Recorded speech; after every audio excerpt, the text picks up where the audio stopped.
Hi hello welcome to our channel. నిన్నటి match మన Rajasthan Royals and Sunrisers Hyderabad.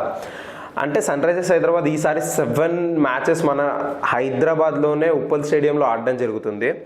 So మనకి ఈ రీజన్ ప్రకారంగా చాలామంది ఉప్పల్ స్టేడియంకి వెళ్ళి, అంటే ఇదివరకు మనం ఒక సంఘటన చూసాము, ఉప్పల్ స్టేడియం కాడ చాలామంది రష్ కానీ కొన్ని గొడవలు జరుగుతున్నాయి, టికెట్ పరంగా టికెట్స్ ప్రతి ఒక్కరికి కరెక్ట్గా దొరకట్లేదు అనే ఒక రీజన్స్ ప్రతి ఒక్కరిని చూసాం. బట్ ఈసారి ఉప్పల్ స్టేడియం వారు అండ్ మన హైదరాబాద్ అసోసియేషన్ వారు చాలా జాగ్రత్తలు తీసుకున్నారు వీటి విషయంలో.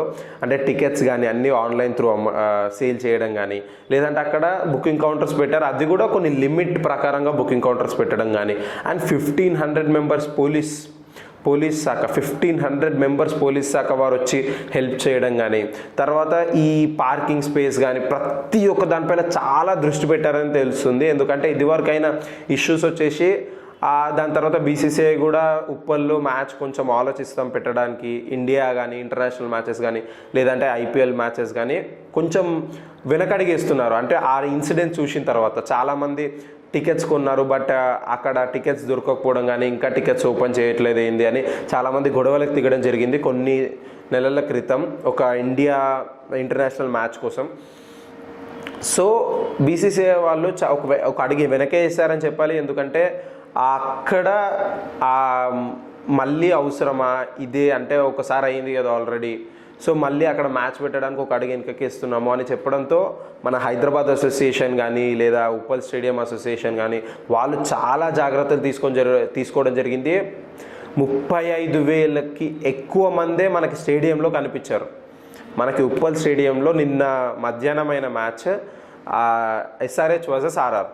సో 35,000 మంది కంటే ఎక్కువే ఉప్పల్ స్టేడియంలో కనిపించారు. అంటే ఇదివరకు మ్యాచెస్ తోటి పోలిస్తే సో సన్ రైజర్స్ టీమ్ అనేది అంటే ప్రతి ఒక్కరు అనే మాట, ఇది ఒక ఫుల్ఫిల్డ్నెస్ అనేది లేదు. అంటే ఇదివరకు మన దగ్గర వార్నర్ ఉంటే ఆ వార్నర్ ఉండు అనే ఆ ఫుల్ఫిల్నెస్ అనేది ఉండేది, లేదంటే కేన్ విలియమ్సన్ కానీ, సో వాళ్ళు ఉండే శిఖర్ ధవన్ కానీ వాళ్ళతో ఒక ఫుల్ఫిల్నెస్ అనేది వచ్చింది. బట్ దీని తర్వాత మనకి ఈ చిన్న అంటే ప్లేయర్స్ వాళ్ళు నార్మల్ ప్లేయర్స్ అని మాత్రం చెప్పలేము, ఫారెన్ ప్లేయర్స్ కూడా చాలామంది ఉన్నారు, బట్ అంతగా రానిచ్చిన వాళ్ళు కాదు. ఇదివరకు సీజన్స్లో అంతగా రానిచ్చిన ప్లేయర్స్ మన దాంట్లో లేరు. సో నిన్నటి మ్యాచ్లో కూడా మనం అబ్జర్వ్ చేస్తే చాలా మటుకు ఎస్ఆర్హెచ్ అంటే బ్యాటింగ్ పరంగా బౌలింగ్ పరంగా ఒక అడుగు వెనక్కే ఉందని చెప్పాలి. అంటే ఇప్పుడు ఓన్లీ ఆర్ఆర్తో మనం కంపేర్ చేసుకోలేం, బట్ వేరే మ్యాచెస్ కూడా చూస్తున్నాం. ఇప్పుడు ఆర్సీబీ కానీ లేదా చెన్నై కానీ లేదా వేరే టీమ్స్ చాలా స్ట్రాంగ్గా ఇప్పుడు ఎందుకంటే 10 టీమ్స్ ఉన్నాయి ఈ సీజన్లో.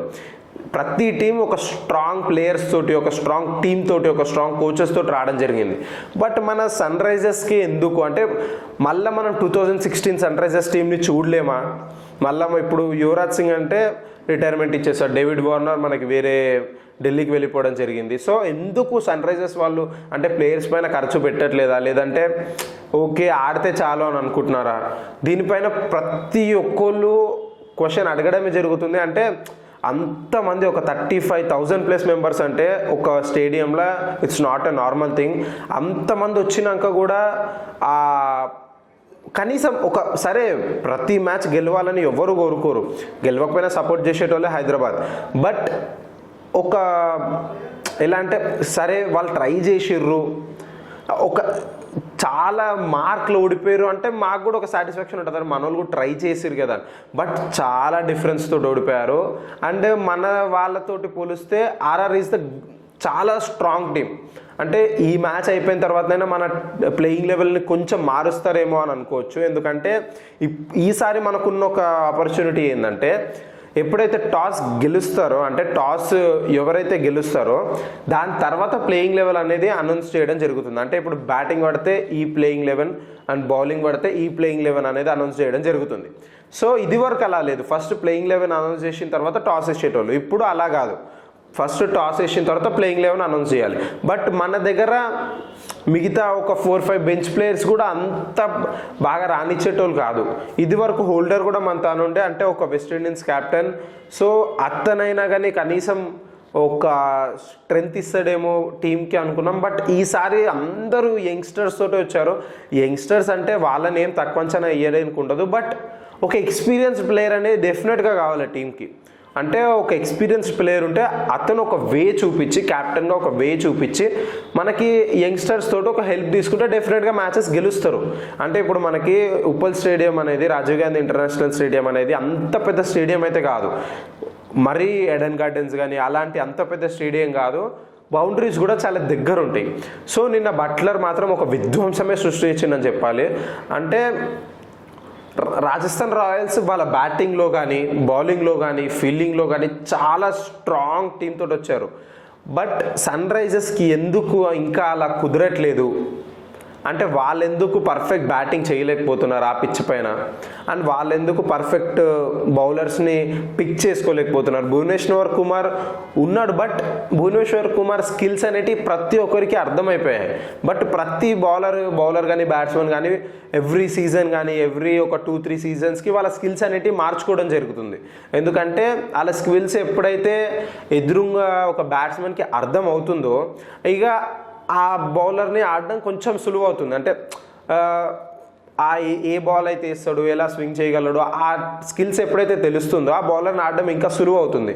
సో మనకి ఈ ఒకసారి సన్ రైజర్స్ హైదరాబాద్ వాళ్ళ టీం కానీ, వాళ్ళ అసోసియేషన్ కానీ, లేదంటే వాళ్ళ ఓనర్స్ కానీ వాళ్ళు ఒకసారి ఆలోచించుకోవాల్సిన విషయమే. ఎందుకంటే 2016 హైదరాబాద్ కోసం మనం చాలా వెయిట్ చేస్తున్నాం. అదే డేవిడ్ వార్నర్, అదే Kane Williamson, Yuvraj Singh, Ashish Nehra. So ఇలాంటి ఒక టీం ఉండే ఎందుకు మళ్ళీ అది ఇప్పటి వరకు ఆల్మోస్ట్ 2016 అంటే 7 సీజన్స్ వచ్చాయి, ఇది 7th సీజన్. సో 7 సీజన్స్కి కూడా కనీసం ఒక క్వాలిఫై లెవెల్ కూడా ఇంకా వెళ్ళట్లేదు. క్వార్టర్ ఫైనల్ 1 కానీ క్వార్టర్ ఫైనల్ 2 కానీ ఇంకా ఆ లెవెల్కి ఎందుకు వెళ్ళట్లేదు, ఎందుకు మెయిన్ ప్లేయర్స్ని మనం వదులుకోవడం జరుగుతుంది. ఇదంతా అసలు ఒకసారి మన బీసీసీఐ కానీ లేదంటే సన్ రైజర్స్ హైదరాబాద్ అసోసియేషన్ కానీ ఆలోచించుకోవాల్సిన విషయమే. అంటే ఇలాగే కొన్ని రోజులు గడిస్తే ఇప్పుడు 7 మ్యాచెస్ ఉన్నాయి మనకి హైదరాబాద్లో ఈసారి. సో అంటే 2023 ఐపీఎల్లో 7 మ్యాచెస్ హైదరాబాద్లో పెట్టారు. ఇలాగే ఓడిపోతూ వస్తుంటే ఆ స్టేడియంకి వెళ్ళాలి అనే ఇంట్రెస్ట్ ఎవరికి ఉండదు, మన ఫ్యాన్స్కి కానీ లేదా ఎవరికైనా ఆరే స్టేడియంకి ఏం పోతాం, ఎట్లయినా ఓడిపోయేదే మనది అనే ఒక చిన్న ఫీలింగ్ అనేది ప్రతి ఒక్కరికి కలుగుతుంది. బట్ సన్ రైజర్స్ హైదరాబాద్ ఆ ఫీలింగ్ కలగకుండా నెక్స్ట్ మ్యాచ్లో చాలా బాగా ఆడతారని కోరుకుందాము. ఈ సన్ రైజర్స్ హైదరాబాద్ ఎప్పుడైతే ఈ టీం ఉంటుందో ఇప్పుడు నెక్స్ట్ మ్యాచ్లో డెఫినెట్గా ప్లేయింగ్ లెవెల్ని చేంజ్ చేస్తామని చెప్పడం కూడా జరిగింది కోచ్ గారు. సో నెక్స్ట్ మ్యాచ్లో మేము కొంచెం ప్లేయింగ్ లెవెల్ని చేంజ్ చేయడం జరుగుతుంది అని. సో మనకి రేపు సన్ రైజర్స్ హైదరాబాద్ మ్యాచ్ ఉంది. సో వేరే స్టేడియంలో ఆడడం జరుగుతుంది. సో డెఫినెట్గా మళ్ళీ సన్ రైజర్స్ హైదరాబాద్ కమ్బ్యాక్ ఇవ్వాలి అనే కోరుకుందాం ప్రతి ఒక్కళ్ళం. సో ఇవాళ వీడియో మీకు యూస్ అయిందని అనుకుంటున్నాను. So thank you so much.